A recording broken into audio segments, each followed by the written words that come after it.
Before we start the show, I want to tell you about the sponsor of this episode, Play to Z. They are releasing an updated version of Ascending Empires. This is a 4X game that can be played in under 2 hours, but Tony, it has a dexterity element to it as you flick little discs across the table. You are the last survivors of a human race, fleeing to a new galaxy in fear of annihilation at the hands of an unstoppable foe. But when you discover the ruins of a long-dead civilization, which is never a good thing in my opinion. No, it's not. Things start to change. An arms race begins, new technologies arise on ancient relics, all with one goal, ensuring that humanity once again will ascend to the stars. You're going to flick your ships across the galaxy to discover and explore new planets, build outposts, cities, research facilities, and even star bases. And with this updated version, there's extra modules, a new neoprene mat, and some upgraded plastic miniatures. If you want to find out about this game, head over to playtozgames.com. Check out this game, Ascending Empires, and all their other games, and you can get 15% off of your order with code POD. Papa,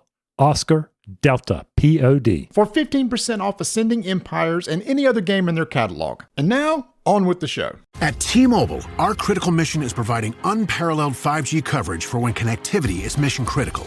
Introducing T-Priority, America's best 5G network experience for first responders, even in times of congestion. More capacity, faster speeds, better coverage. T-Priority from T-Mobile. Built for tomorrow's emergencies. Ready today. Discover more at t-priority.com. For qualifying organizations on eligible rate plans, coverage not available in some areas and may be impacted by emergencies.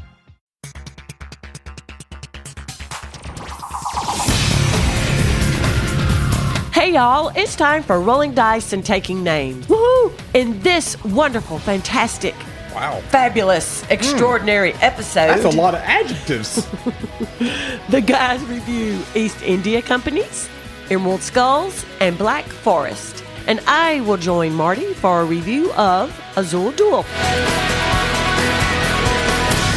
Hello and welcome to Rolling Dice and Taking Names. This is episode 345 titled Now and Then. My name's Marty. And this is Tony. And I am excited to have Chaz back on the show because we only do Beatles songs when he's on.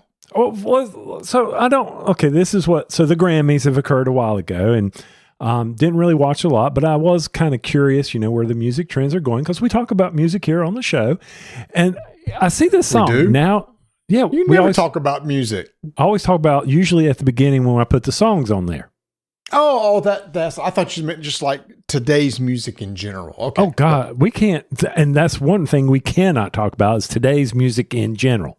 Mm-hmm. All right. Cause there's a couple things I'll mention from that standpoint, but so I'm looking over the Grammys because one of the things I have to do is write the trivia for the neighborhood. And one of the things I always like to throw in is, get them some pop culture here and there because, hey, the Grammys were on. Let's see how many of them actually watched it. And, coming from our neighborhood, they're like my age. And I know they didn't watch it. And I had no clue who some of these songs were or whatever.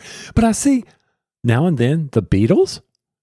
I'm like, what is this? And I had no clue that it's Ringo and Paul doing a song. And I understand what the lyrics are. And I was like, and this won a Grammy. I'm like, I had no clue. None. I mean, I'm sitting there watching the video and I've got, Lennon and Harrison superimposed with today's AI or however they did it. I'm just like, this is confusing me, but yet it won a Grammy. A few years back, they found like an old recording of something and redid it, but that's not this. This is a brand new song. If they did it a few years back, it should have been on the Grammys back then. So that's just it.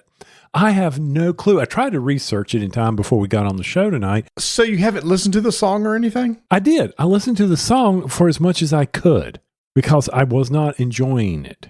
And that's what was throwing me off. I'm like, because they had Lennon and Harrison, and maybe it was one of those post-recorded. It was. All right. So this was Yeah. released in November 2023. This is the one I heard. It came out. It was extremely popular.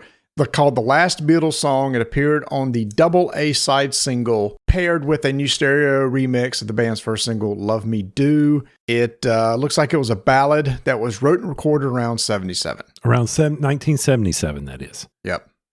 Don't do time jumps on me. Yeah, so it looks like they went to production. They had it shelved for nearly 3 decades. They used overdubs and guitar tracks from George Harrison from the Abandoned Sessions in 1995. So I knew it was kind of a patchwork song. when it came out. I mean, it was very popular, very nostalgic, I guess, to hear kind of an original song. And then the fact that Lennon wrote it and they had Harrison play on it from lost tracks and everything. It was really interesting how they put it all together. But yeah, I can understand this winning.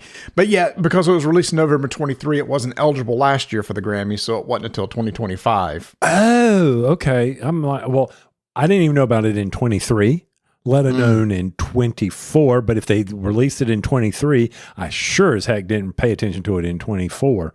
So, people were talking about it, and I was like, what is all this? It's not like they raised them from the dead or anything, I understand, Paul and Ringo getting together is pretty good. I'm assuming for the video, those two had to be together. They're still alive. Why wouldn't they be? Paul was looking pretty good. Now, anyway, I just found it very interesting that something from that time period made it all the way to the Grammys and how they did that. So I'm glad that you were able to Google this out for me, because I was listening to it and I was like, this isn't that good. How'd this win?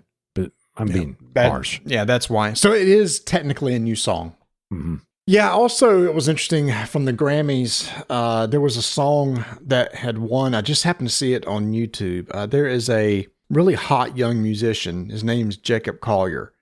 And he is like a savant, he's like today. I say he's like today's Einstein of music that's currently alive. He's just extremely brilliant in what he does and does song crafting and songwriting that's somewhat mind blowing. So anyway, he had a live performance of Bridge Over Troubled Water that he had done with John Legend. And gosh, I cannot remember the female singer. I could probably Google it. Anyway, so I cannot remember her name, but I watched it and it was like absolutely freaking incredible, because it's just Jacob Collier playing keys and he uses a vocoder. So do you remember the vocoder used by Peter Frampton? The odd, weird sounds he would make when he was talking? Yeah.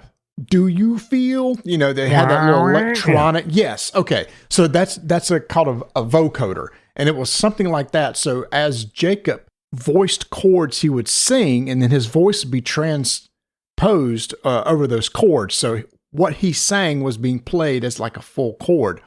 So he kind of did the background vocals for these lead singers as they did Bridge Over Troubled Water. And it is absolutely freaking amazing. It's like 8 minutes long. But it is well worth watching because it's so good. So, and did a quick, I was like, okay, he didn't win, but the Jesse Volume 4 was up and he was beaten by Beyonce. Oh, he didn't win? I thought he did for that. Okay. Well, thank you for the correction. Well, I guess, Album of the Year, he was nominated, New Blue Sun, Cowboy Carter, Short and Sweet, Brat, Jesse, I think that's how you say it, I'm going to say Jesse or Jesse.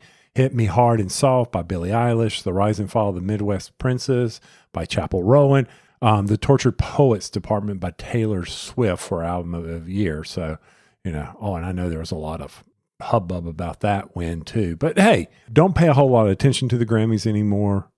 And you may find out that he won something else. I was trying to find Bridge Over Troubled Water. It's Tori Kelly and Jacob Collier and Tori Kelly win a Grammy for Bridge Over Troubled Water. Yes. They did. Well, on my search for Grammy winners, he doesn't show up. I'm watching his acceptance speech right now. Interesting. For my list of album 2025 winners, it didn't show up. Well, that is just fun. Well, I don't know what category he won. Isn't this fun, y'all listening to us just type and do Google searches? Oh, there it is. I got it. Best arrangement. There you go. Ta-da! Okay, that makes total sense. If you watch, I told you how really well it was written and everything. Yeah. There you go. So, yeah, that makes total sense. But it's kind of cool that it was also up for Album of the Year. Mm-hmm. So I'm going to have to go watch that. Really young guy. I think he's like in his 20s, maybe early 30s, but just absolutely musically brilliant, the stuff he does. And his version of this Bridge Over Troubled Water is... So it's funny. Things... move people in different ways. Some people get moved when they see a beautiful picture. Some people get moved by poetry. I actually get moved by music. And it's not necessarily lyrics that does it. It's the actual music itself. There'll be times when like just something just hits me just like in the feels and it has nothing to do with lyrics. It's just the way the music hits me. And that's what Bridge Over Troubled Water did for me. By the last 45 seconds of the song, I was like, oh my gosh, this is just making me feel all sorts of stuff right now. So, really cool song. Yeah. And we spent, let's say, 12 minutes on that.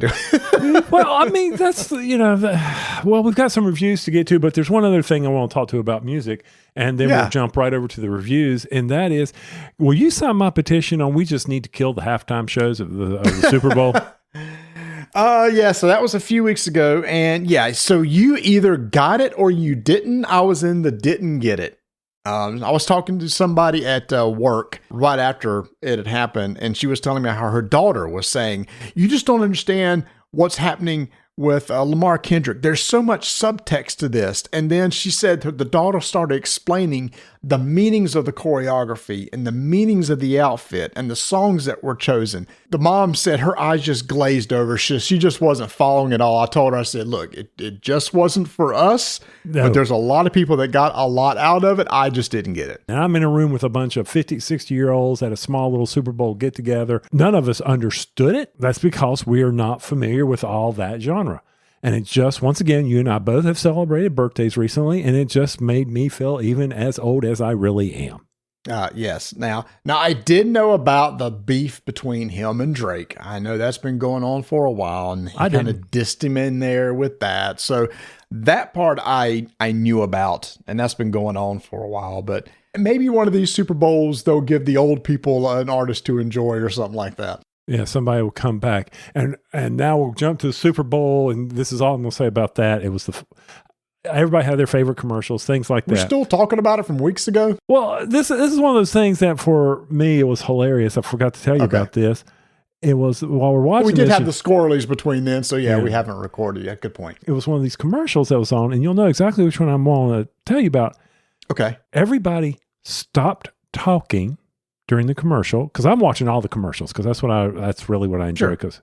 And everybody stopped talking and started watching the commercial and didn't say a word. They weren't sure really where that commercial was going. I know which one it is. And they all sat there, and when they finished, I looked at them all, and they all were like, what in the world? And I go, it did its job. Yeah, it got your attention. Even Vanessa was like, what are they I was not even paying attention. I said, what are they showing on TV? And I went, whoa. And I'm like, where is this going? And when I say what it was for, y'all, it was for breast cancer. Yes. And so, hey, kudos to them. It got everybody looking at the TV there, didn't it? It got them quiet. It got them looking, and it got their message across, Yep. Amazing job to the ad execs who put that together. You may have loved it. You may have hated it. But it was right on point, and when people talk about it, that's what you want. Yeah, I kept waiting in the second half for a prostate commercial to come up like that. I mentioned that. It's like, I don't think I want to see the prostate commercial. No, thank you. I know. If the prostate comes up, what's it going to be? A bunch of butts? What's it going to be? Oh, so yeah, the Super Bowls happened. We've had birthdays. Now we've got a lot of games to talk about here. So, hey, Squirrelies, I hope everybody enjoyed the Squirrelies and the different format that we had for that. Let us know. Be interested to hear what you all have to say. Because probably a lot of y'all skip it. From the download numbers, a lot of y'all skipped it. So it's a different format. We had no guests this year. It was kind of a gag we did during the episode. And the reason why is because now that the scroll is over, we can explain what we did. Y'all, it takes a lot of work. It does. To get the Scrollies together, to reach out to everybody, to get the segments, and the segments don't come in on time, and I'm begging for the segments and to get everything edited. And I think I've said this before, but the Squirrelies is our second least episode listened to every year. Mm-hmm. The least listened episode is our summer episode. So I'm like, is all the effort really worth it if nobody's really paying attention? So let us know what you think when we just did it ourselves. Look, if there's enough outpouring saying we want the other one back, we'll revisit it again in 2026 and just see how we feel then. And you may be saying, well, wait a minute. You're not going to get rid of the least listened to episode? No, because that one's easy. That's just for people getting on and just talking. it's an easy edit, and it's also fun. It's also an episode that I look forward to every year that'll be coming in April. That's Marty's, the summer episode being the movie discussions that we have with Dan and Chris, and that's just his guilty pleasure. And they get to make fun of me. That's key to that. Let me do a warm-up before we get over to some other things here. So one of our favorite games was Comic Hunters. Heck yes. And in 2024, it came out at Gen Con, was at Barnes & Noble. I was so excited that I finally got to play it with the fam. As we finished this game up, everybody looks at me and goes, not a fan. What? Why? This game is simple. It's elegant. Rebecca loved it, but Donna and Noah were not fans of it. They just felt like there was nothing to it. And I go, well, considering you two scored the lowest points, I understand. Noah, when we were doing the first auction phase, he was just throwing out numbers. He didn't care. He had no strategy in it. He was like, I was just trying to mess with people. I didn't know what I was doing. Okay, I went over how to win the game. I went over your strategies, what you're trying to do, what you're going to be doing every time. Yeah, that's when I found out they really didn't listen to me. But I knew that. That's a shame because I think that's just a really good game. It's like 3 or 4 games in one. Mm-hmm. That's why I like it so much. Each way that you get cards is different. There's alternate through the rounds. The cards look great. So, I hate it didn't go over well for them, which means you won't get it on the table anymore. But just know that anytime you want to play it, I'm always here because I will play it anytime. Yeah. I even pointed out the strategy of sometimes how you may have to hate draft to keep people from getting certain ones, or you may need to do certain things because you need the various card values to be able to pay for your collection. That's all part of the strategy. And it was like, well, you don't know what's getting ready to come up. I said, true, but you now see that most of the ones are represented by these 8 heroes, which are clearly visible on the board based on their scoring. So you have to balance of, hey, maybe I can run a lot of here if everybody is ignoring that particular hero. Oh, yeah, I guess there was some strategy. I'm like, oh, never mind. Just let me put up the game. Y'all go away.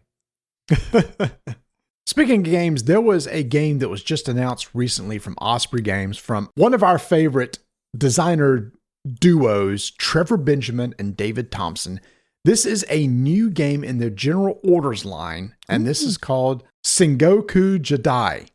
And this is going to be take place during Japan's Sengoku period, and it's still going to be a head-to-head combat, but historically it's going to be just a little bit different. Now, Tony, you and I played General Orders when it first came out, the very first version, which was a World War II version of the game, and we really enjoyed it. I actually taught my dad how to play it, and he enjoyed it. This was called General Orders World War II. It came out in 2023. Now, this game doesn't come out till later this year, but I just so happen to have an extra copy of General Orders World War II that we would like to give away to one of our listeners. Awesome. Again, our contests are super simple. Join our Discord server. There is a contest channel.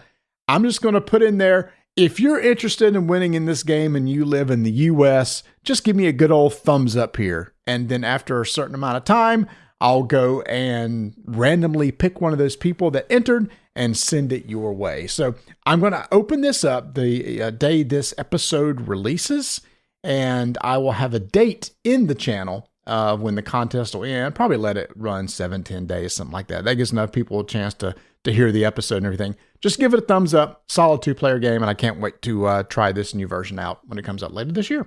Well, I will wish everybody some good luck at winning this incredible game. With that, it's time to get over to some real reviews.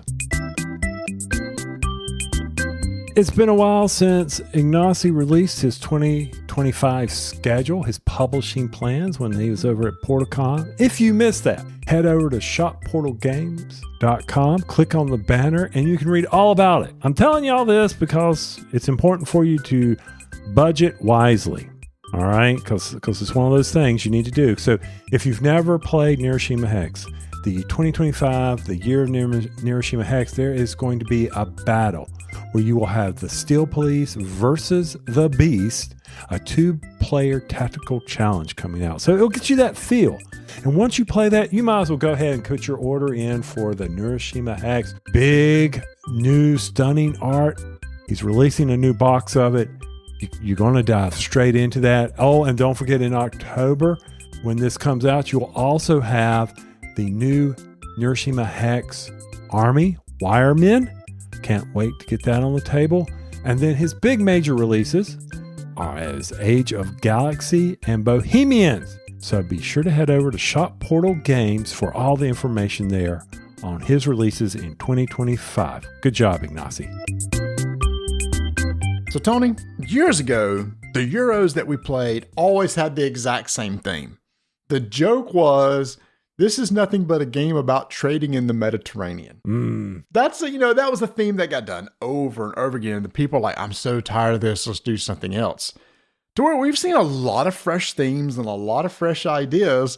So what caught my eye about this game from R&R Games, when they reached out to us, say, hey, would you guys like to cover this? It's like, oh, this almost feels like a theme to throwback Euros from 10, 15 years ago that we played. And then the name of the game just really kind of gives it away. East India Companies, where you're playing in the 1700s, trying to go over to the Far East and establish trade routes. You're going to buy goods. You're going to sell goods. Before I forget, this is designed by Pascal Rebrault. That sounds good. Tony, what I love about this is, correct me if I'm wrong, but this is for the action selection, worker placement.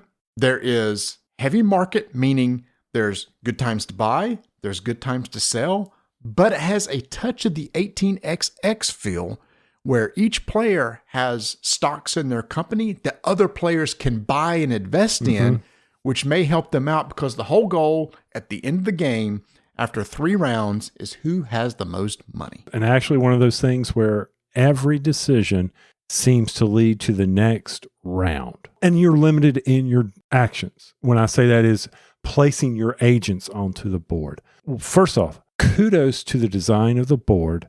Kudos to the flow of the game. When I was reading the rules to this game, I was like, oh, this is straightforward. Wow. A, B, C, D, E. How hard can this be? Easy to flow, easy to teach. We talk about this often. It's one of the things we're always looking at. But when you said it was stock market, I was like, okay. I love stock games. I love games that buying stock and then actually having a stock market to manipulate. Okay, I really like these style of games. What have they done that's different than any of the other stock markets that we played or any of the other types of stock market games that we've played? And I know we're not going over the actions yet, but how are these dice?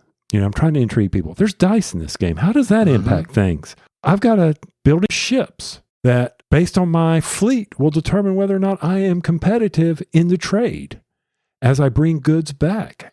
Another side of this game is I'm actually invested in what you're doing.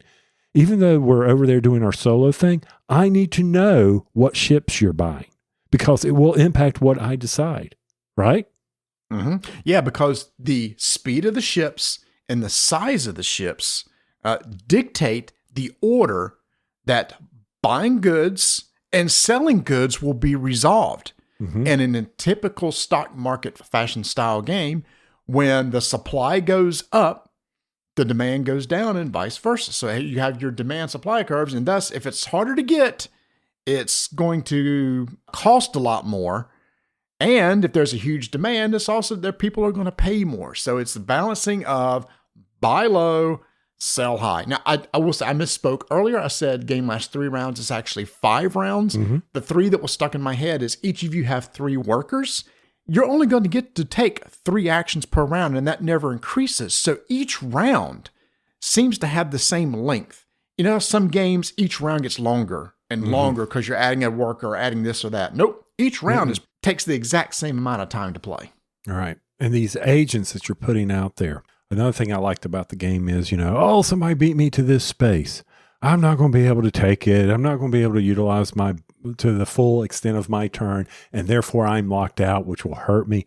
No, you can go there. You just got to pay to go there. I like that in this game because I cannot think of where I'm placing my agent and I'm blocked from the ability to build a ship. I know there's 2 places on the board for that, but if 2 people have already gone there, then I'm messed up. But no, you could go there if you want to. Now, what was unique about this in Phase A, the agent placing, is that an agent can go on the board, and then when they're on the board, they can either go to a location they've already at, or they may move to an adjacent area. So there is actually some strategy of moving these agents around as you're playing the game. Of the 5 locations that you go, they all have different capabilities for you to take. And you're never locked out. Once again, you're never locked out. So from your standpoint on the agent side of it, what do you think? Yeah, so one thing I do like too is, let's say that your agents kind of ended up on one side of the board and you really need to get to the other side. There's a way to do that. There's a spot in the middle that you can move your agent, and basically the next time around you can move that agent again. Now, what that does is allow you to get to the spot you normally couldn't get to, but you're sacrificing not doing something that particular round. So somebody may get there earlier, which, okay, well, now it's just going to cost you money. But what about if you didn't have the money to pay to put that extra worker out there, sort of deal? You're never locked out of a spot. Regardless, it's just there may be a pain point at some of these spots if you want to go to them. And money's tight. We say this often in these type of games, and that's another level of how good is a game for me to measure is I never felt like the money was just constantly flowing in. I had to balance through all these phases, all 5 phases of the round, how I'm going to budget my money so that I can make sure that when it came time for us to resolve at the end of the round, the selling of the goods back in London, that I was making money for my company. Now I'm ready to move on to the next phase, which is buying of company stocks, which isn't much to it. Do you have anything else to say? I mean, the agents do various things like building ships, increasing your cost, things like that. Is there one special action you want to talk about? I think as we go through the phases, I may point back to, by the way, you get this benefit if you select this action over here on that. So we'll come back to it. I will say another thing that's kind of 18xx or City of the Big Shoulders, 2 pools of money. There is money that you use during the round to spend and buy things. And then as the round goes on, what you sell, you're going to get, which is going to make a difference in some scoring. But eventually what you sell goes back into your treasury to be able to spend the following round. So you need to keep a separate 2 pools of money, which is common in other games. So yeah, stock exchange, which is really straightforward. I mentioned at the beginning, all of us have stocks. And if I see Tony doing really well, I might want to buy a share of his stock. Now, there's a value set at the top of the board. They all start at just $4. But when I buy somebody's stock, they're going to go up in value because, there's a demand for this. Well, that means it's going to get more expensive next time. But Tony, also over the course of the game, as we talk about, we go through the phases, there are other things that will drive up your stock price. And if you're cognizant of like, Tony looks like may have a really good round where his stock price may jump a couple levels, let me buy into that now, because at the end of the game, you sell that stock back for whatever its value is for money. And again, the goal is to have the most money. As I already said, you've got to be paying attention to how they are positioning themselves. Are they being a good leader of their company? One thing in this phase is you cannot sell stocks, and that is important. I like that. You can sell at any other time. Round 5 has some restrictions, but all in all, I like this where you can't buy and then quickly sell out stocks on somebody or run them down. I like this. You can only sell, and you can always get back in until everybody passes at the table. So, I'm going to pass this time and someone goes and buys a stock. Ooh, what's he know that I don't know? Got a little insider trainer going on here? Insider trainer? Trader, training, trader. Yeah. And you can if you want to. I mean, it doesn't say you can't buy your stock, but there's no reason to buy your stock. But unless you really feel good that your stock is maybe going to be more valuable than everybody else's at the end. Now, everybody does start with 2 of their own shares of stock they can't sell. What I love about that, Tony, is if I run my company really well, I already own 2 shares of my stock that I'll be able to sell at the end. Right. So, the better I do, I've already got some of my stock. Now, here's one of these times where I'm going to point back to the worker placement and first phase agent placement. One thing you can do is jump to the head of the initiative track. There's a spot where you can move, where your token will move up. It's during this phase of the stock exchange, you evaluate where the initiatives are, and they're going to change. And Tony, that's very important that we found out having initiative, especially in this next phase, navigation. In navigation, you are going to sell your ships, not SELL, SAIL, your ships to the various lands out in East India. And there are 3 spots you can go to. The farthest one's going to cost you 2 gold. Then the next spot's going to be 1, and then the closest one is none. All the spots you're able to get tea at. The other spots, you'll maybe be able to get, let's call it silk, coffee, and spices. Those are only available, the white, the brown, and the orange cubes are only available at one of those ports. So you have to play accordingly. But before you start navigating your ships out there, you start selling them out there, we're going to roll some dice. Okay? And we're going to roll dice that will tell you that when it's time to load the ships and sell the goods on the ship, how many of the various goods are going to be either added back to the board if you are loading. Yes. And remove if you're selling. They're setting the economy of those various goods. Yes. This is the part that until you play it, it's hard to really see how it works, but it's so brilliant. There's 2 sides of the board where goods are stored. One's the market that you're buying from. One's the market they're selling to. They're pre-populated with the cubes. The cube represents these goods, tea, silk, etc. What happens is on the buy side, the market side, where you're selling your ships to, the dice that you roll are going to actually add goods back to those markets, giving you more supply, thus driving down the price. The more goods added, the cheaper it will be for you to buy and to put onto your ship. The opposite side of the board, the dice that are rolled, there are going to be goods of that type removed from the market, because as those items are removed, their price goes up. So now you can look to one side and go, tea is really cheap over here, but there's going to be a demand for it on the other side. Maybe I should go to the port where I can get tea, which is all of them. Maybe silk would have been a better one, and pick that up and put it on my ship to sell it and try to make money. So your goal is buy low again, sell high. But that's how I love how one side adds items to set the price of what you're going to buy it at. The other side removes is what you're going to sell it at. Mm-hmm. In turn order, based on initiative, you are going to be placing your ships out. First person to visit there, he's going to place his ship face down. Next person who comes there, he's going to place his ship on top. Continue to do that until all the ships are left out into or put out into the various ports. Mm-hmm. Now it comes time for the next phase. Now, let me just interject in here real quick. When you put your ship out there, you need to pay the cost. One of the actions on the agent, if you wanted to, was to assign an agent, and the cost for navigation is free. Once again, planning ahead for all your stuff. Time to load the ship. Mm-hmm. So ships are in the port, and we're going to go to the farthest one that is going to give us some tea and the white cube. I'm calling it silk. There's a card that has been populated onto the board. We flip it over, and as Marty was saying, the number of goods on the dice plus whatever is shown on the card.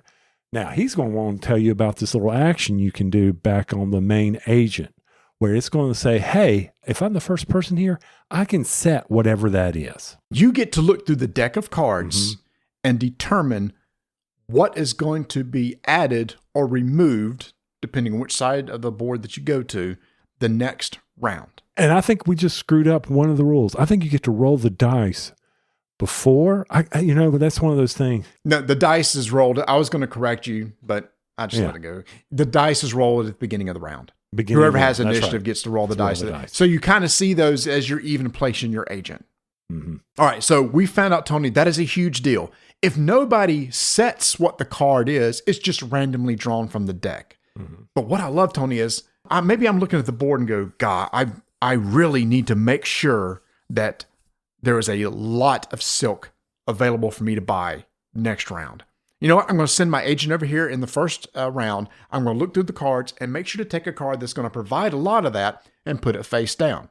Now, nobody else can see it, Tony, unless they go to that spot, pay a gold because already somebody went there. They can then peek at it.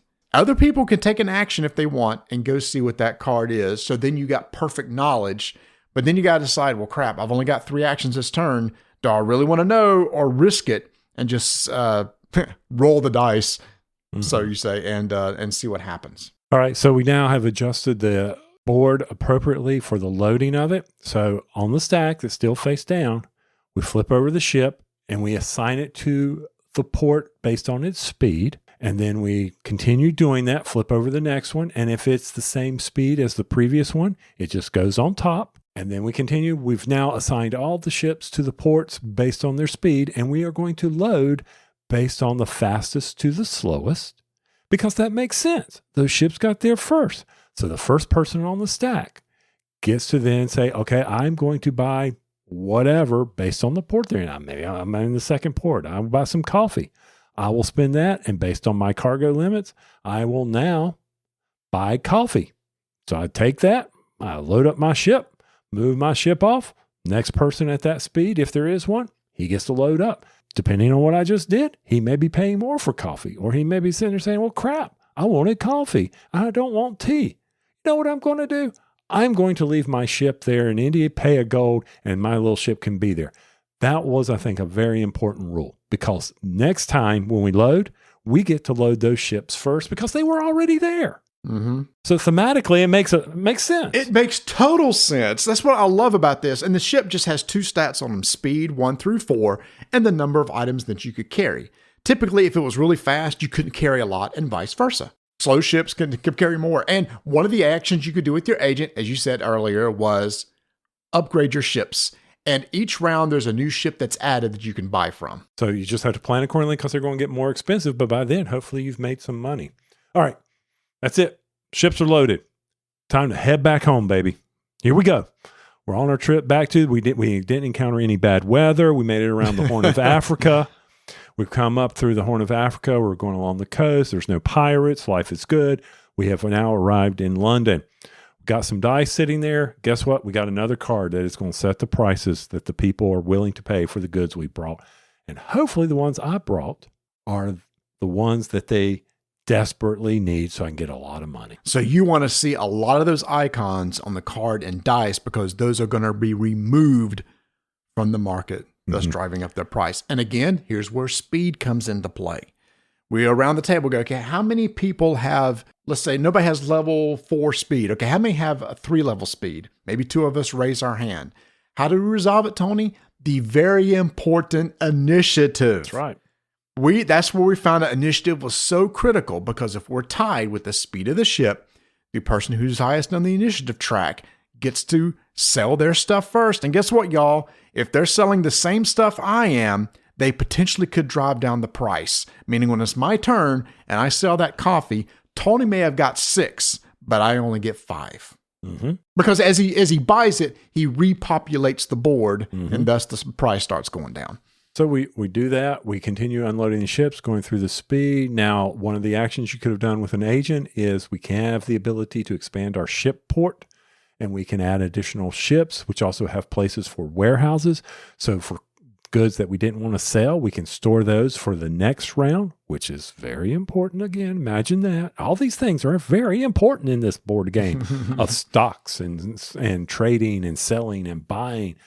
All right, so we have unloaded the ships, and now make sure that you keep your money separate. The money that is your money versus the money that's the company money, or the money you have just gotten. We look at and see, okay, who made the most money?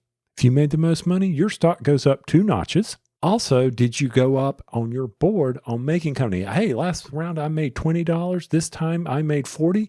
I'm going to move up 2 notches on my player board. I get to move up my stock 2 more times. Or if you're like some people at the game, I didn't make any money, and now I'm going to slide my stock down and make it worthless because I did not do a good job. So like if last round you made $20 and this round you only made 15, you round it down, you move your token down from the 20 to the 10, and then you must drop your stock value by 1.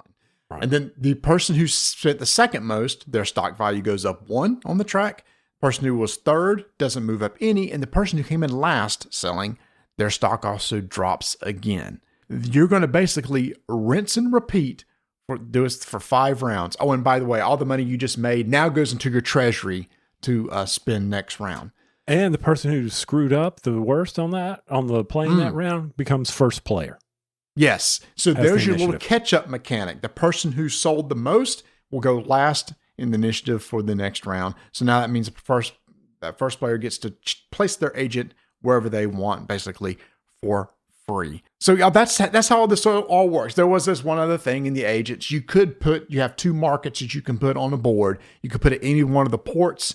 You can spend 3 coins, put a market on a port. When you buy goods from there, each good you buy is 1 coin less. Which came in very handy. Yes, if you're focusing on one particular type of good, you're just going to keep going to that port over and over because the stuff that you buy there is going to be cheaper. So, Tony, we just kept talking about this game and about how we were so impressed with every little design of this game, from the way the ships are resolved, from how initiative resolves and breaks ties and how important it is. The biggest thing was the market, the whole concept of removing from here, placing here based on die roll, randomness of dice, but a card that could affect it too, that people could actually put an effect on it, almost kind of like insider trading. I did it too. So all of that added together just really gave me a really cool experience that I have been actually itching to play again since we played. Okay. Now, one thing, as you do really well for your company and people buy into it, don't think you're the only one that's going to benefit from that. Oh, I forgot one part of the final phase. Thank you. Yes. So you have to pay out dividends to your shareholders, as any good corporation should do. All right. You shouldn't deflate yourself. You should pay it out. And these are not like tremendous dividends. It's 1 coin for 1 stock. And if your stock is this value, if your stock's at a lower value, it may be 0. And as you move up. Now, one thing I did notice about this game as we were playing it, I noticed our stocks weren't going up very well. So based on the board goes up a lot. And we we're close near the end based on our stock value. So I was kind of like, I'm not playing. It makes you question, when you design a game like this, why are we not up higher on their stock value?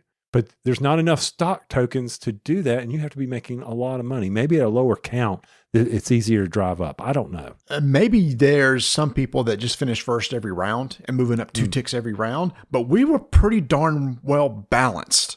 Yes. As we played, to where sometimes I'd win, sometimes you'd win, sometimes Bert wins. So all of us were kind of jumping, in at different levels. Plus, that first round, you're not going to sell a lot. You're not going to sell $50 worth of goods because you don't have enough capital to invest to buy the stuff. So the thing is you're slowly building up your treasury each round, to where when you go to after the navigation phase and go to the loading phase, you've got more money to spend, in hopes that more money even brings a bigger profit over on the other side when you go to sell it. And that's when you start jumping from 20 to 30, 30 to 40, and how much money you make each round. And one of the things that I don't know if it was intended to be thematic is, as we were playing over the rounds, the supplies got less, but the demand also got less. There wasn't as much demand at the home port because we were bringing a lot of stuff back, right? Yes. Yep. So it was harder to make money, harder to make the sales at home. We were depleting the market faster than the demand. Mm-hmm. So it's like, crap, this stuff now is so expensive and nobody's willing to buy that anymore.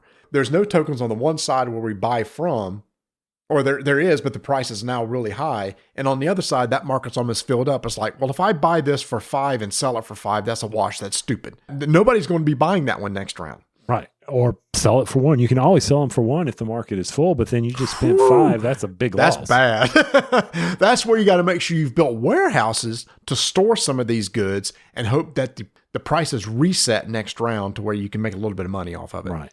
Or if you can recognize it, and I don't know if this is part of a strategy, is maybe you don't sell all your ships over to the East Indies. We were moving everything over there, right? Mm-hmm. Collecting we were reaping the benefits, and I felt like that's even thematic. We were like, oh, there's money to be made over here. So we were all out there getting the resources and bringing them back home. In the later rounds, we suffered from that decision. So I think there's a little balance that we did not explore yet, that maybe in future rounds, if we all are checking ourselves on how much we are taking back home, we can help make our companies more expensive. So that's where I think the stock markets could go up if people balance that out. You don't need to fill up every ship. Keep that supply and demand, because that's what you want to do. You want to be able to make the money when you bring it back. And if you're constantly bringing goods home, you're not going to do that. Well, I guess I just felt that too. If I'm taking the actions to get the ship out there and paying the cost to get the ship there, I better fill up that cargo hold. Otherwise, I felt like it was a waste. If I'm paying 2 to get all the way over here to get the silk, I'm going to take as much silk as I can because it costs a lot to get over there. Right. But if you bring it back home and there's nowhere to sell it and you don't have the warehouse space? Well, then that's my fault for not planning ahead and realizing, oh, I shouldn't be going for silk this round. Yeah, but let's say none of us were, you got to watch your other players and see what they're bringing home as well. Exactly. Or you set that card with one of your agent actions as which card is going to be fulfilled for that particular round, or at least go peek if somebody else has done it so you kind of know how the market's going to adjust. That's why, you got perfect knowledge. If you know the card and the dice, you know exactly how that market is going to respond that round. Now, Tony, one of the games we played is that last round, I set both cards. I thought, all right, I'm good to go, baby. But then what happened, you just explained. I was stupid and loaded my ship in the 5th round with stuff that I couldn't sell except for $1 because I didn't plan it out correctly. Whereas you and Bert especially, y'all kind of mathed it out and you end up winning the game. But I remember Bert kind of made sure that he was one of the last ones to put an item in the market and get the max value for it before it dropped down to just $1 per. And then I realized I kind of overspent on my loading phase when I shouldn't have.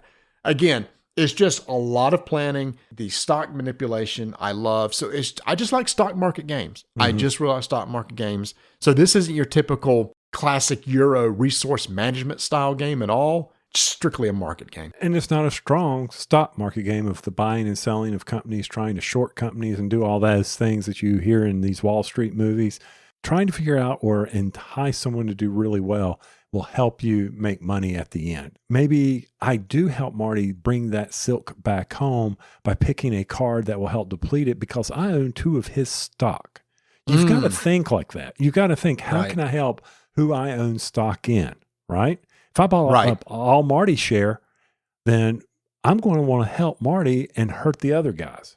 Right, exactly. Yeah, in fact, in the last round, I think I had one of your shares, and I was pulling for you. It's like, drive that stock up, baby. I did. I mean, sure, that'll help you, but it's going to help me too. So, yeah, this was a surprise. When you just look at the name East India Companies, you think, well, that's pretty generic. I mean, it's got a pretty art. The graphic design is really nice and everything like that. But there's more to this than what the name is. Don't judge the book by the cover. Don't judge it by the name because this is a solid market game. Again, 4 players will take you a couple hours. I would be interesting to see how it plays with 3. Because in a market game, that would totally change everything. But so, yeah, I like it. I dig it. We just had our Squirrelies. I'll definitely be remembering this one for next year's Squirrelies at some point in time. All right. I dig it as well. Can't wait to get it back to the table. That is East India Companies from R&R Games. 5-minute initiative begins in 3, 2, 1. From Thunderworks Games comes Emerald Skulls, designed by Stephen Dast. And we're not going to be a cartographer. We're not going to be trying to design the best hero. We are simply going into the dungeon and we are gambling. We're gambling on one another's fate as it comes down to rolling the bones. That's right. We're going to try to make various combinations happen on a skull that you really need to take a look at because we only got a few minutes here to talk about it. But basically it boils down to, do I think Marty's going to be good? And I'm going to bet on his rolling. And there are various cards out there that you can make bets on. Like, hey, let's take one for instance. I'm just going to roll all teeth. Meaning my skull's just going to have dice that are representing the teeth. And if I bet on that, I'm going to get some payback from this. I made a successful bet. Or do I think Marty is going to bust?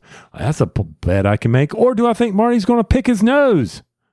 We won't go into that.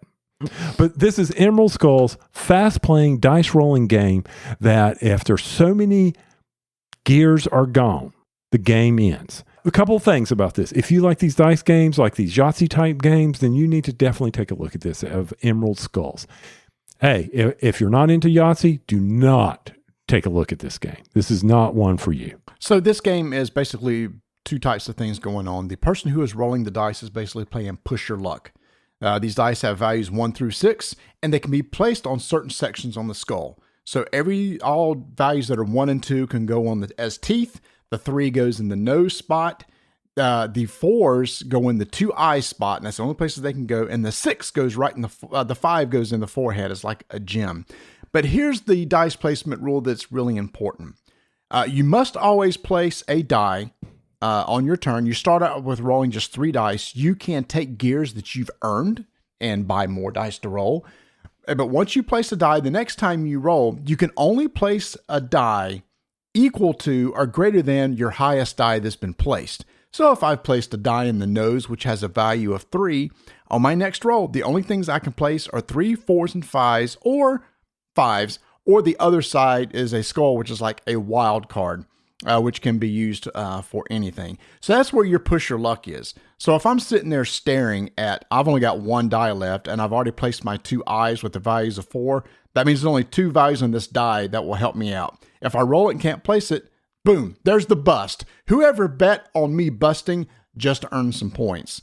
However, if I get it, then I can place it, and maybe somebody bet on me running out of dice and using up all my die, and then they will be rewarded. The person rolling the dice will get points based on how well they place their dice during the turn, and then everybody else will get gears on how well they bet. Once you're done, pass the dice to the player you're left. You continue playing until the pool of gears is empty, and that number of gears is set by the number of players at the beginning of the game. You know, the roller's going to get something, you hope, unless he busts. Other than that, another thing, if you like real-time speed betting, then this is what this game has. Personally, I'm not that type of player. I'm not going to be able to. I understand why they did it, because you only have only 2 people can go here to get a bust, or he's going to gem out. These are terms that are in the game, and I've got to put my marker down first before someone else. So it's forcing you to make quick decisions on the better, and it's what speeds up the game. I understand why it's there, but I'm just not quick enough for that. And you can only do that when the roller has the dice in his hands. So everybody is waiting for that one person. As soon as he picks up the dice, we're all going to be putting some bets down. We're throwing some bet markers across the table. I was there first. If you like that type of speed type rush, go for it. I'm more of a wits and wagers kind of bet. You know, hey, let's talk about it for a little bit. You know, let's figure this thing out. So you're not a big ready, set, bet fan, which is kind of what it reminded me of. Yeah, and that type of betting doesn't work for me. Before they even roll the dice, you kind of gamble what you think they're going to do. Everybody has 2 bet markers that they can place. And the game I really appreciate, there's 2 modes. There's the basic mode, which just has the basic bets, but then there's a whole deck of cards for advanced betting, which has a little more complicated bets. There's some side bets. You can bet against other people who have bet. Somebody says, I bet this is going to happen. Then somebody go, well, I'm going to place a bet that I don't think that's going to happen, sort of deal. And there's a lot of variability in the play. For me, I enjoyed it for what it was, but I think I would decrease the number of gears that are in the pool. We play with 6 players, which took a while because there was like 280 gears that had to be won over the course of the game for it to end. With that number of players, I would cut it down and make it more of a quick game. And the fact that if you want to buy more dice, those gears go back into the pool. That's another way to eliminate some of the extra gears being put back into the economy, kind of like free parking in Monopoly. You don't want to keep adding that money back. Oh, so you're saying take the dice and spend them and they're removed from the game. The gears. The gears, remove them from the game. You spend them, they're washed away. You don't get it back. That's house money, and the house ain't giving it back. Emerald Skulls is based in the same universe as a lot of the other Thunderworks games, and this is just a new variant. This is definitely the push your luck real-time betting game. Again, depending on the number of players is how long it will take. The more players, the longer it takes because there's more gears. But if this sounds like there's something interesting to you, check out Emerald Skulls from Thunderworks Games. 5-minute initiative is complete.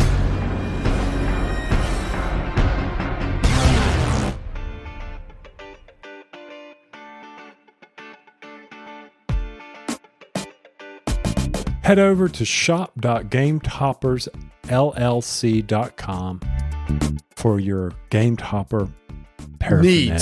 Needs. Oh, okay. Paraphernalia. You say gaming needs, but now it's paraphernalia. Okay. Paraphernalia. What sort of paraphernalia is over there? All right. We know the Game Topper. We know the Game Topper system. We know the legs. Yep. We know the incredible mats. He's got these new mats that came out from the Kickstarter, which, by the way, at the end of February, according to his website, they're going to start shipping. So you should be starting to see that in those, what you call those fancy little Insta feeds and Facebook and X's and all this other social media posts. You'll be seeing all this new product, and the reviews will start coming in on these incredible products.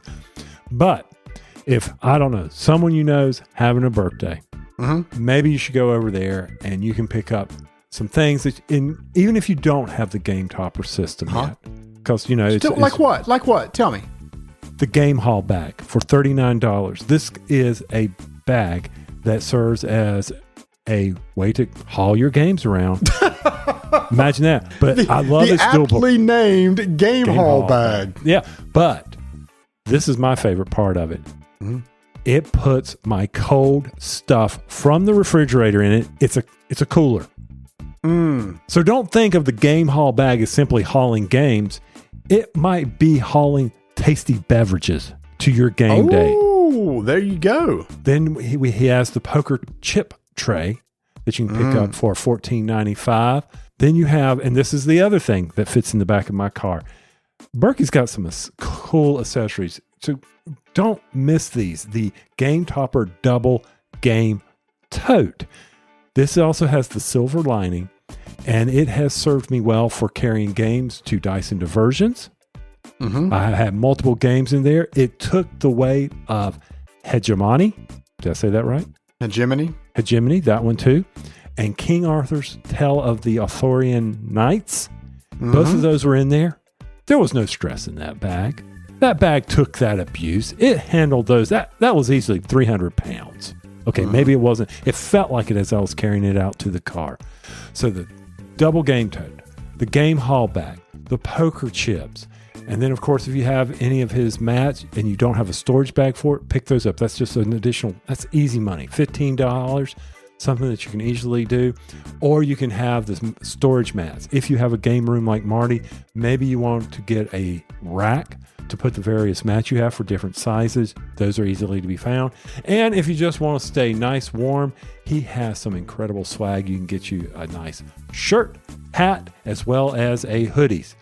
One of the most comfortable hoodies I have is my Game Topper hoodie. Head over to shopgametoppersllc.com for all your game topping needs.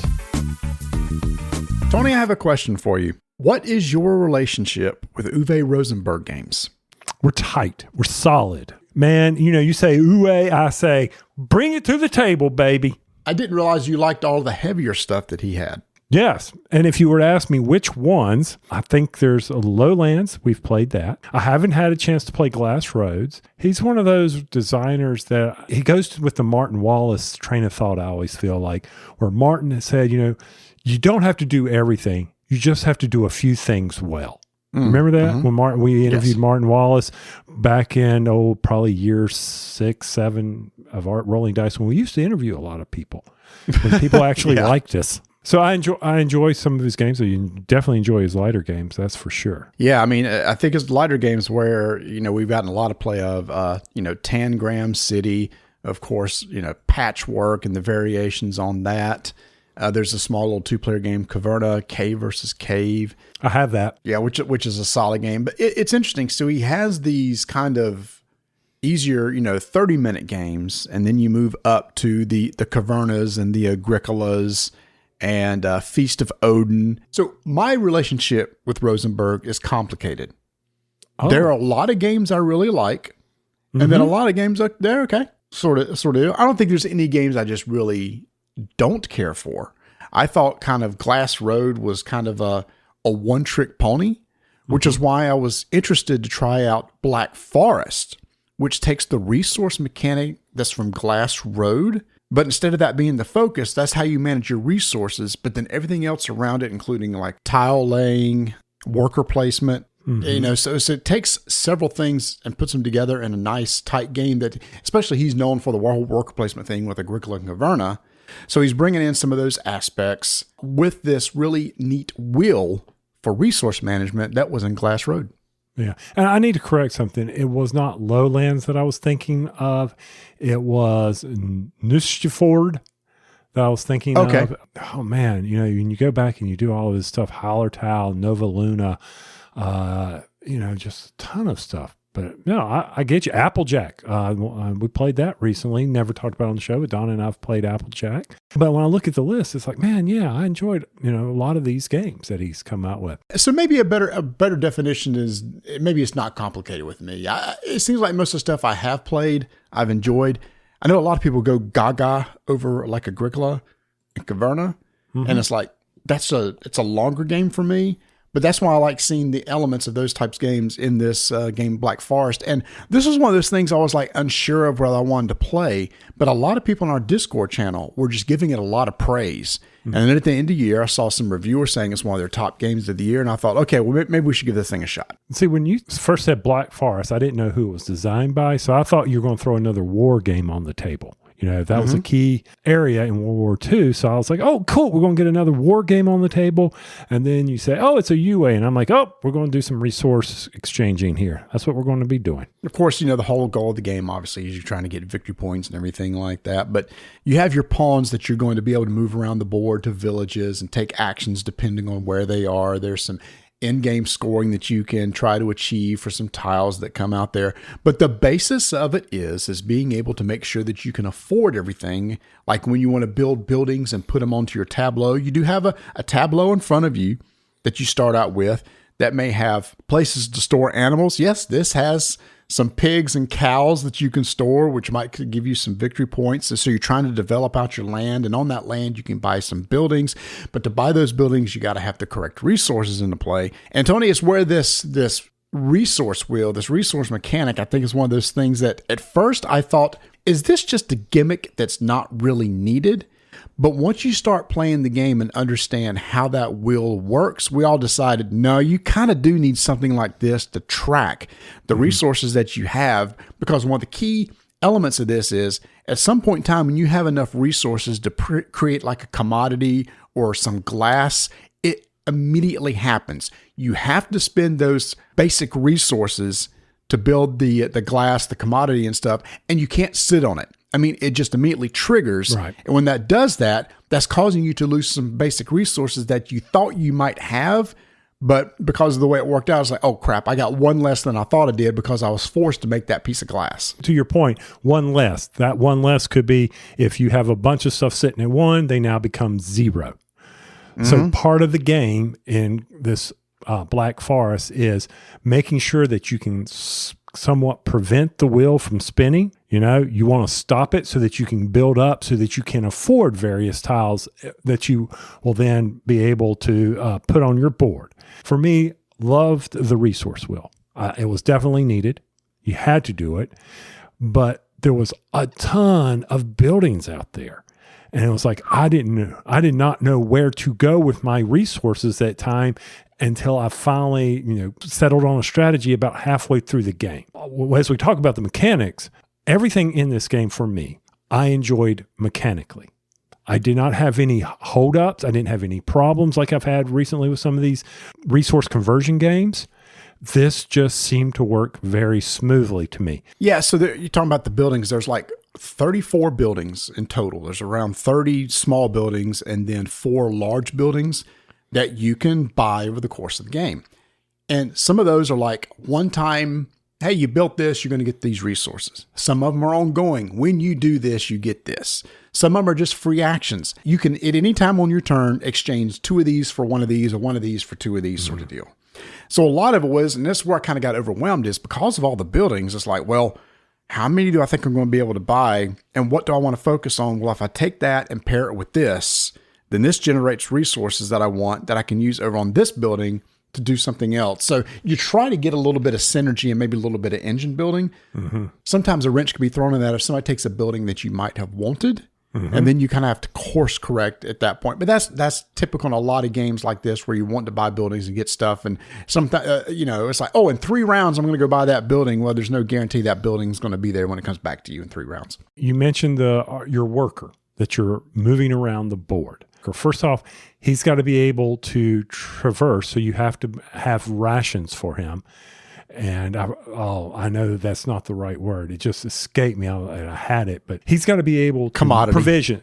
No, was it commodity or no? It was provisions. Provisions. Sorry, commodity would move the market tile around. The merchant, the traveling merchant. Yes, yeah. So you've got your worker at the start of the game. You can place it anywhere. After that, you must move him to a new spot, either in the same village to a tradesman there, and you may take one or two of those actions. But when you move there, you have to be able to take at least one. So there's tiles around a village, and you'll place your pawn on one of the spaces between those tiles. That's what you're talking about. It's like you can do both, you could do one, but you must do one. And it could be like building a building, could be getting some pigs or doing a conversion, maybe opening up a new spot on your board. That to me was one of the mechanics that I really enjoyed. I'm either going to stay in the village or I'm going to have to make sure I have provisions, which is a resource to be able to move. And as long as I have those provisions, I can then go there. So that's that conversion that I needed to be thinking about. What is my next turn? And this, like any resource exchange game, someone could go to a spot where you needed to go. Get over it. That's part of the game, right? That's right. There's somebody go to a spot that you need to go. That happened a lot. But here's the thing is, if you go to a village where there's already other players there, you have to give each one of them a resource. That's so cool. Sometimes it's like, I don't want to go there because I don't want to give up this resource. So now I need to go to a different location and try to retool and rethink maybe to a future move, because eventually they will have to move. And hopefully I can get back there next turn. So on your turn, you're moving your worker to a tradesman. Do those actions there. Next person's turn. Mm-hmm. That's the game. Now, there is another aspect that comes in as your clock moves. Jobs come out onto the board that cost a lot more resources, but they give you a really big benefit. These can be done in the various villages or out in the middle of the board, depending on the type of the job. So that's something else you can shoot for.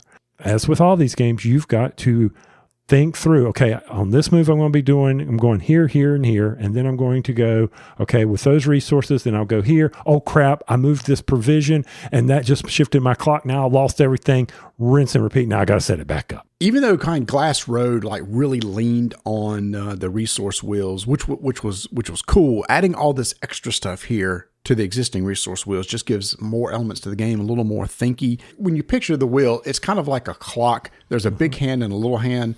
And when the game starts, the big hand's on the 1 and the little hand's on 8, so it's like 8 o'clock.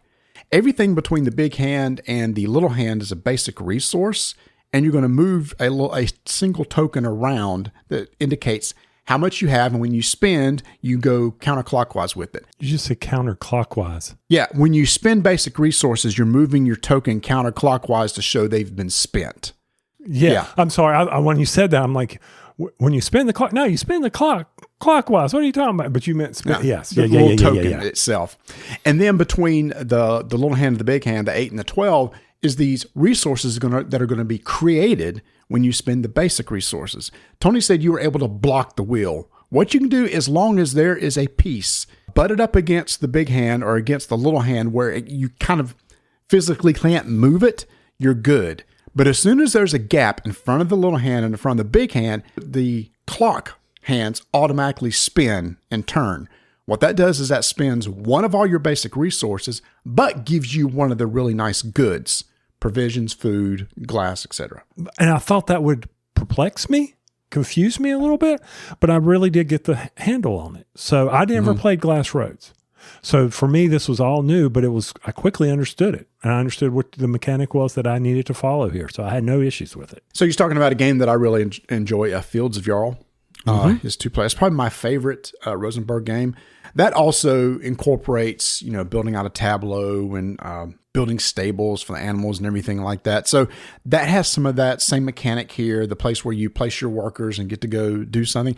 A lot of those core games from him that we mentioned earlier have that dynamic. So if you like Rosenburg style games, I think this is one that you might want to check out because it takes a lot of those things you already know from his games that you may really enjoy and puts them together in a nice package for a game that really didn't stay on the table too long for us. 4 players, about 2 hours. The teach is not that insane. I think it's kind of grasping how the wheel works and obviously learning what each of the tiles do. It's learning. When I go here, that's what this tile gives me. But I think the big thing was learning all those 30-something buildings. And those can be different every time because there's a side A and side B. 10 of those are going to start out on side B each game. So every game, you're probably going to see some different buildings. So I was wondering about that because I wasn't really sure how it would, if it would continue with the replayability. You know, I always talk about that on the show is, you know, once you set on one strategy, you're going to do another. Are you going to farm all the animals up and put them in the pens to get your victory points? Well, it depends on if that victory point condition exists. Or are you going to do what I did? Man, I was a butcher. I was slinging some meat on there to get some victory points at the end. So I'm glad to hear that there are different sides because I did not pay attention to you when you were setting the game up. Mm-hmm. So I'm glad you went ahead and explained that. And there's really not much more to add to this, y'all. It's not really doing anything different. Tony has 1 point. He says there is one more thing to add to this, y'all. And that is the traveling merchant, which you may, at the beginning of your turn, you may spend a commodity, which is on your wheel, which is in the rare resource area. If you spend a commodity, you may swap the traveling merchant tile with any other tile on the board. It doesn't even have to be where you're at. You don't even have to be standing next to it. And this traveling merchant is a way to gather resources that you may need. You'll get 2 resources. But the cool thing is I did something. Guess what, guys? Since I moved this, it may have messed y'all up. Everybody else gets 1 resource that I just took. That's nice. But the other cool thing about this was it forced you to do, the wheel forced you to do it. You had to move the wheel. You had to do that commodity on your turn because you wanted the wheel to advance. Yeah, that's it. So you may have that commodity token blocking the wheel from rotating. So eventually it forced you, well, I've got to do the merchant tile thing because I need to create some more glass or provision so I can even move around the board. Sort of deal. So yeah, that is very clever. Also like too, how the wheel is basically your literally your game clock, because there's a spot on the wheel that if you get your provisions to that certain spot on the wheel or on the clock face, basically, that's going to trigger the end of the game. Right. First person gets 1 provision there. Then everybody gets 1 more turn, and that person gets 1 more turn. There was also 1 more action that we did not have to take, which to me is kind of like you screwed yourself up.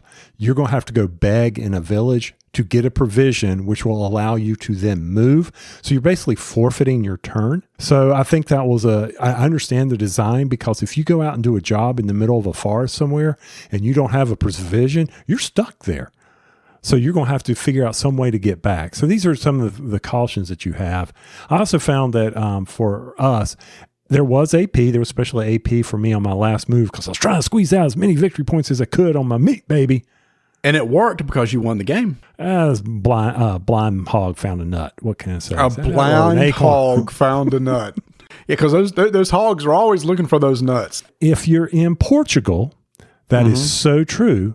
Especially maybe in Spain, where you get the jamón, where they only eat certain type of acorns.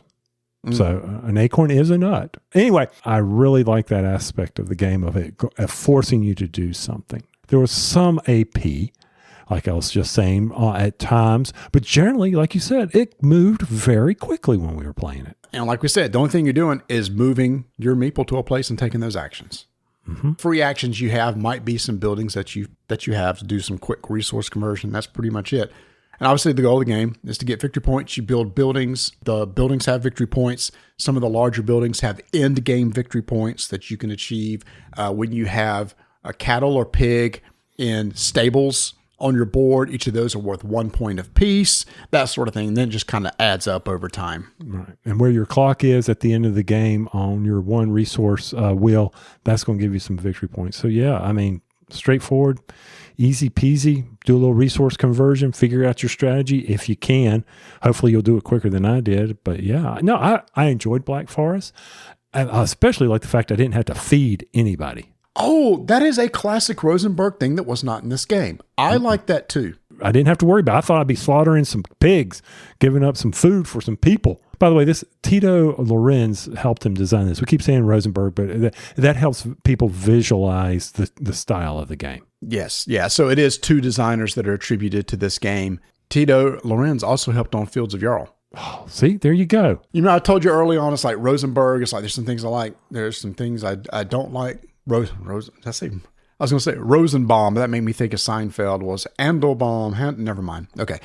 One day you're going to learn on this it's show. Mendelbaum. Sorry. Okay. Sorry. Yeah, one day you're going to learn. You might as well just talk to yourself when you do the Seinfelds. But the audience gets it. So yeah. So Fields of Yarrow still up there for me for heavier Rosenburg games. Fields of Yarrow still up there. Hallertau. Yeah, that one. I really like that one too. And if I was to choose between, say, Caverna and Agricola and this, I think I'd actually pick this just because that resource management is so cool. To me, it's one of the top ones for a game for us to play together. Our big game group. I'm not going to put this on the table in front of Donna. It'd be a lockup session. It'd be like, oh, no, this isn't happening. Because, one of her favorites is Bonanza. Mm-hmm. Patchwork. Yeah, she enjoyed Nova Luna, but for me, all of them. That's why I said, if it's a Rosenburg, put it on the table. I really enjoy it. Ottawa, that one we played, and I had forgotten about that. That was the bats. Remember the bats? Oh yeah, the bats. I forgot about that. Man, we have played a lot. He's done a lot of games. Oh, we played a ton. Yeah, he's played a lot of freaking games out there. So that is Black Forest from Lorenz and Rosenburg. It's over here in the U.S., provided by Capstone Games. Thanks to those who are on Discord channel that recommend that we get it to the table, and come out to our Discord channel and let us know, what is your favorite Rosenburg game? Hey everybody, the Miniature Market Daily Deals are back. Had you seen that, Tony? I just saw it on the splash page. I didn't know they had come back. New deals drop daily at 10 a.m. Central Time. They used to do these a long time ago and they stopped them. I'm glad they're back because I love seeing what pops up each and every day. And what's so great now with their new pricing of only having to order at least $75 in order to get free shipping, or just constant rate of shipping at $5.99, you can't go wrong. So you hop in, get some daily deals, throw them in your own hold account, wait till you hit that $75 mark, have it released and shipped to you for free. So again, now you really want to go to miniaturemarket.com every single day for their daily deals, and you can help us out by clicking on our affiliate link that you can find on our website at rolldicetakenames.com. It lets them know where you came from. That's over at miniaturemarket.com. One of the biggest games released in the past 10 years was Azul by designer Michael Kiesling. This game came out in 2017. There's been a lot of flavors of it, and Vanessa and I got to play the most recent version of it, Azul Duel. This has all the trappings of the original game. There's drafting of nice acrylic colored tiles, place them on your board. At the end of the round, you're going to score if you got lines filled on your card. So Vanessa, all that feels very familiar to the basic game, but there are some twists in this one. I remember it took me a long time to play the original Azul. And when I did, I absolutely loved it and wondered why I hadn't played it more. So I loved feeling the tiles and following the board. And I think Azul Duel adds some nice new components or actions that really give it a new feel. Feels the same, but new play. Yeah, like they've done with the other ones. It has some of that basic core of Azul. It's a new shoe, yet it's comfortable. I think the biggest thing about this is, one thing, it's 2 players only, obviously, with the name Duel. I think the thing is, though, I get it. I'm kidding. I got it. is your player board. In the original Azul game, everybody had the player board, and you had your 5x5 grid that you're trying to fill up over the course of the game, and that was fixed with what the colors were on that board. But guess what? This one is not fixed. It is not. The board is empty, blank, clean slate, if you will. One of the things you could do on your turn is draft these dome plates. Which were basically 2x2 squares that you put onto your board that represent each of the different colors, or represent different colors of the tiles that you'll be able to play. Yeah. So they had the 4 corners, and each corner represented something, either a color. Yes.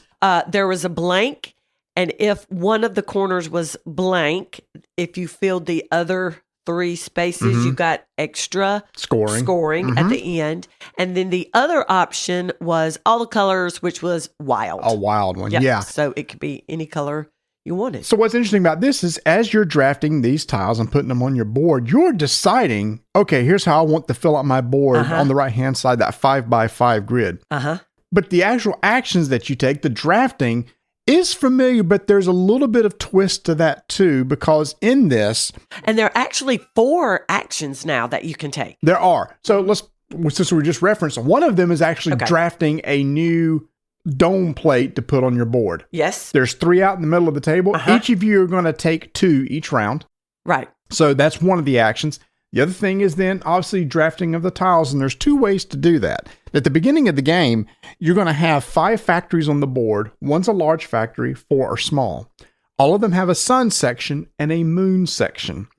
Each tile is pre-populated with a certain number of tiles. You can go to any sun section and take all those colors that are the same. Anything that's not, go to the moon side of that factory. But now, something new with this one, of course, that whole drafting the tiles that way is new. When you choose your color tile from the factory and you take it off the sun, then, am I remembering right, you have to place them on the little moon in front. Yeah. So there's a large there's 1 large, 4 small. On the large, there's 4 spots for the potential other tiles to be placed. Yes. But on the small ones, the small factories, the remaining tokens are stacked on top of each other. And once you choose the color and you take all the same color, then you choose how to stack the rest of them, which is really neat because you can try to think ahead, look at their board, what will they need, and try to strategically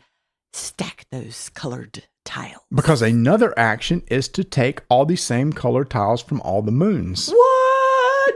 So look at all the moons. And if, hey, I want blue, and then you pull all the blues off. If they're stacked, basically you only draft the top one that's off the stack, revealing the one below it. 4 actions. 1, choose and place one of the domes. 1, you choose your tiles. That's considered 2 actions. 1 is taking from the sun factory. 1's taking from the moon factory. And then the last one is at the bottom of the stack is a little bonus token that once the stack is cleared off of a moon, you can take that bonus token. Gotcha. And the bonus token will allow you to basically, depending on the color that it is, if you need it, you can use that during the scoring phase to fill out one of your rows that maybe needs an extra blue or red to finish it out so you can score it. Which I actually used. Oh, those were extremely valuable. Yeah. And you're going to basically get 2 of those each round. And let's throw this in there. First player gets some points deducted. If you go to the large factory and pull from there, you take the first player token and you'll get -2 at the end of the round. But you do get first player, which is a big deal. And then also, we said earlier, you have 3 of those dome sections. And everyone has to take 2. So how many is that, Marty? Well, there's only 3 showing. That's right. You can always take it from the draw pile. I was trying to be teachery and do a math equation, but Marty just jumped over. But I was going to say, actually, anytime you can take from the draw pile, but you have to deduct a victory point for everyone you draw off there. We don't want to deduct.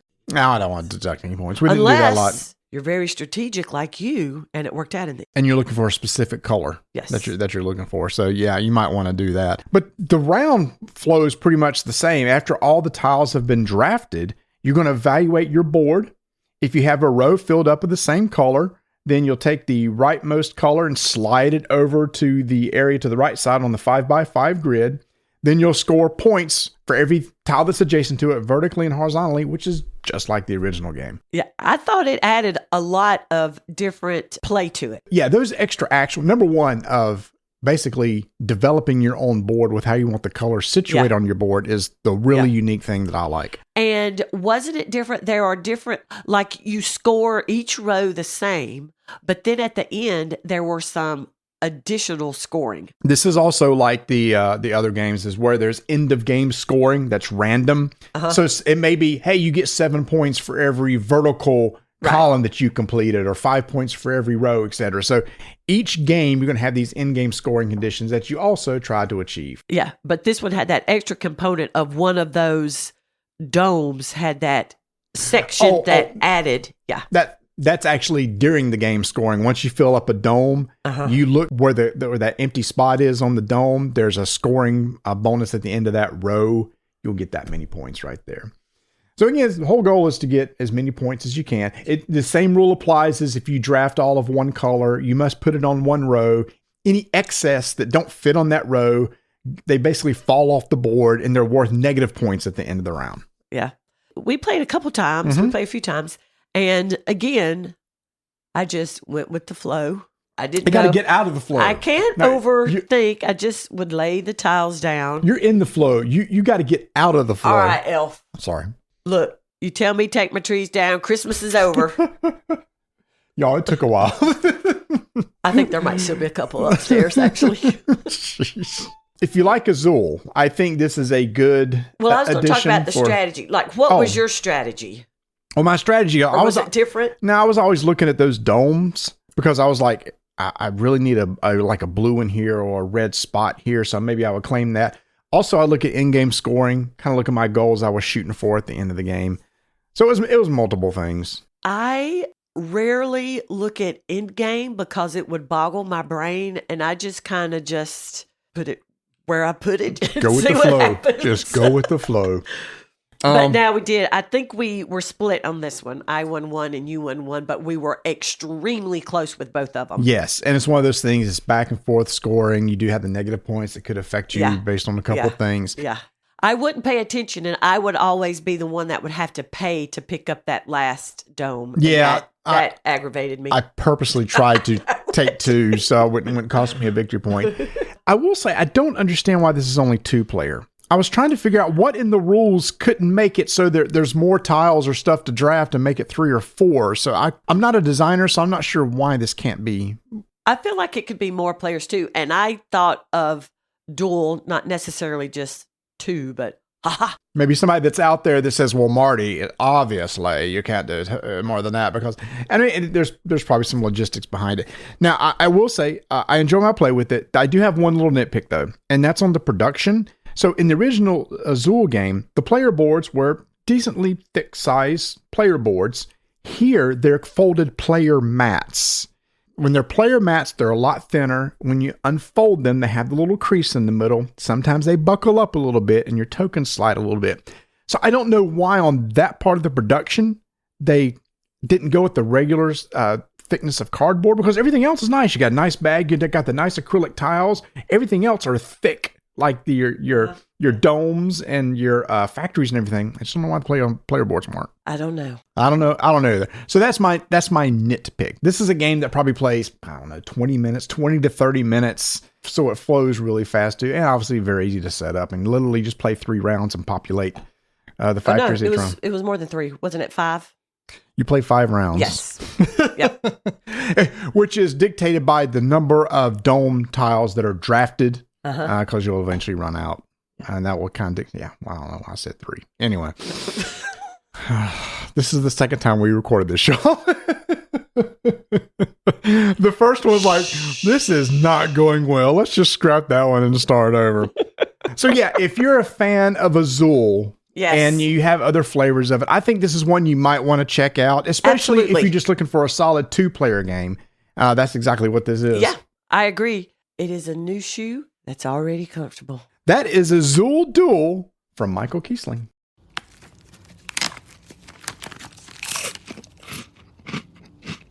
Uh-oh. The last cookie. You can get a new box of cookies in as fast as an hour with Walmart Express Delivery. Are you my guilty self-conscience? No, I'm the voice offering you promo code EXPRESS for free delivery on your first order. Hey, who ate my cookies? You mean, these cookies? Order now. Welcome to your Walmart. Promotion valid for first express delivery order. $50 minimum subject to availability. Restrictions apply. Tony, I'm sorry I was a little late in getting on tonight because you probably know the floor is back on TV. New season. It's our weekly watch, baby. And I was at the very last game for the night, so I had to see how it went down. Completely understand. I saw it on our DVR. That's a little machine that you have attached to your TV where you record shows. So, but yes, we're waiting to watch that as well. It came on, and I was surprised at how quickly it's come back, but hey, they got success. They're going to do it. It's kind of like The Masked Singer. It seems like there's 2 or 3 seasons of Masked Singer every single year. I have never watched that. I watched the first season, maybe the second, and then I was out because it was just same thing over and over. And by the end, the people who win are really good singers. The most fun is watching those that can't sing, start out but they get revealed, pretty quick anyway. So yeah, the floor is back. The Pop Culture Jeopardy is wrapping up. We're in the semis now, so it'll be over soon. I've been really enjoying that too. So while I was down getting Comic Hunter hate from the family, I also cranked up. They said, "Well, what do you want to watch?" I said, "Well, they didn't have TV, so everything's streaming." I said, "Well, have you all watched Pop Culture Jeopardy?" And they were like, "No, we haven't." So I cranked that up. Immediately, Noah says, "I'm out." I go, "You like trivia?" He goes, "I don't like this trivia." Wow. He was just not into anything that night. No, I was just like, man. And my daughter watched it, and she knew a few. Donna knew a few. I was doing terrible. I was just like, okay, well, this just puts you at the rank you should be at with trivia. I was like, holy cow. But yeah, so I'm excited to get to the floor and see what Rob Lowe, Mr. Rob Lowe has got for us this year, and I can't wait to see if the strategy continues to where I'm going to pick a category I know nothing about in hopes that people will stay away from me. Yes, I think that there's one particular I saw tonight that's true. But I will say, Tony, I'm not going to say what it is, but there is a twist in this season. Ooh. There's a new element to the game that's been added, and I'll just let you discover that on your own. I won't discover it. So time bonus still there? Time bonus is still there. So with that, keep rolling dice and taking names. Hey y'all, thanks for listening. Don't forget, we're giving away a copy of General Orders. Just head over to our Discord server, sign up, head over to the contest channel, just give us a thumbs up over there, and you will be automatically entered. Don't forget to follow us on all social medias at Dyson Names. We appreciate all the engagement you give us out there or in our Discord servers. And coming up soon, in the next few weeks, we'll have our big summer movie episode of 2025. I pulled a Marty during Comic Hunters. What's that? Every time a comic came up I said, I got that one. I got that one. I got that one. But that's the best thing about Comic Hunters. I don't understand your family at all. And my wife said, that's useless. We're not worth anything. That's nothing.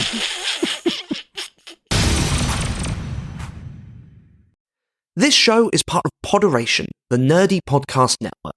From D&D and video games through to ancient history and books of all genres, we are a group of podcasts all about things you can nerd the heck out about.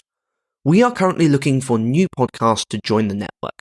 So if you know someone who wants to take their nerdy podcast to the next level, send them to poderation.com to get in touch.